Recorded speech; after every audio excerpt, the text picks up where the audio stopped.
Okay,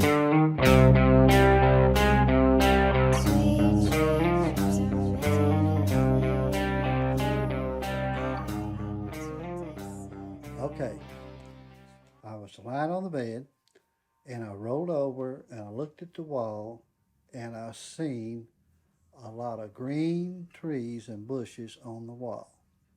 And then I heard some voices inside those bushes. I wanted to move the bushes back, and when I thought about that, the bushes moved back, and I looked inside another dimension.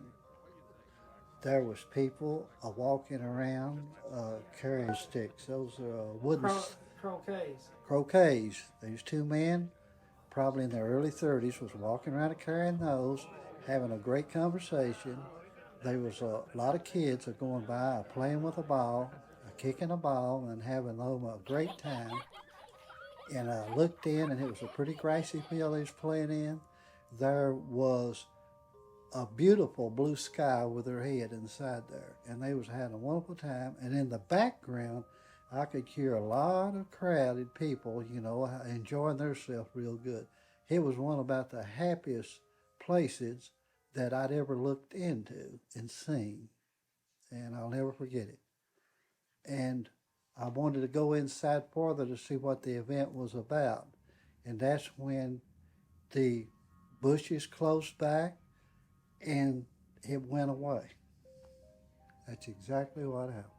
And the hole that you were looking through, that when the bushes peeled back, almost like you would pull your hand back. That's right. They parted back. You didn't part them, but I didn't part them. But mentally, it's like you parted them. Yeah.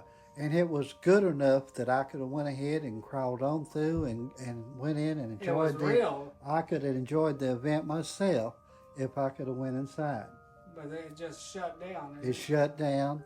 The bushes closed back, and the trees faded away. Disappeared. It disappeared. Is what happened. But Okay. It was actually real. I could almost stuck my hand in and touched the people. Almost. Now, was this in the middle of the night, in the middle of the day? This was in the afternoon. In the afternoon. This was afternoon. There were people here, right? You were in your bedroom. Yeah, there was people here at that time. Yeah. See, I thought that you were sitting at a table. No.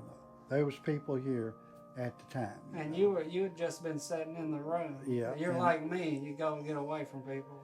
And then eventually, I didn't tell anybody about that for a good while. Right. I'm pretty sure I'm the only first person you ever told about that. I kept that to myself. Because I talked about.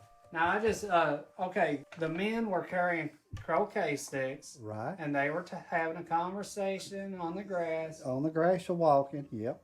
They were walking by. Yep. And then they had on the kind of early 1920s type outfits. Right. They had older outfits on. And the little girls had the long dresses. Long dress, long hair. And they were running and having a great time. And the ball that they were holding had like blue and... Yeah, the ball was probably about the size of maybe a saucer, the roundness of a saucer. And it had white and blue rings around it. It's a pretty ball like I had never seen before. It was a rubber ball bouncing, I'm going to look that up, see if I can't find anything like that. That's I've always been intrigued with this story. I've always been intrigued by it. Like, I love it. It was just a beautiful land out there. Yeah. You could see the beautiful blue skies, and right. You could tell it was probably spring or summer. It was summer, yeah. It was summer. And it was a real, I could feel it was a real peaceful, happy place. Because everybody was really enjoying themselves. Right. Yeah. Well, I mean, if it had any kind of correlation with the 1920s, it would have been great. It would have been amazing. Yeah, I've always been intrigued by that. So that's a great experience. It really was. Like, I kind of envy that. You got anything else you want to add? No, that's all. That's enough. Okay. Let me know in the comments what you guys think my dad experienced there.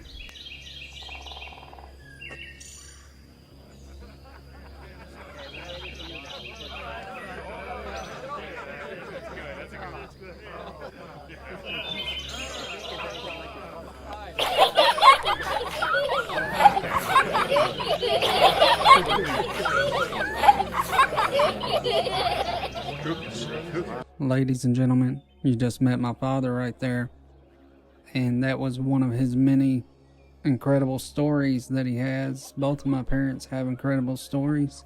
And that was a test run because my parents aren't really familiar with audio and recording audio.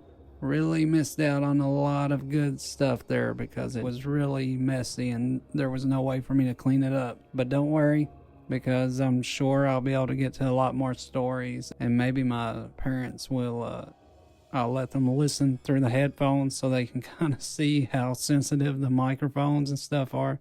And just one more thing, ladies and gentlemen, if you are subscribed and you haven't gone into the bell icon and turned on notifications, then you're not getting notified when I upload a video.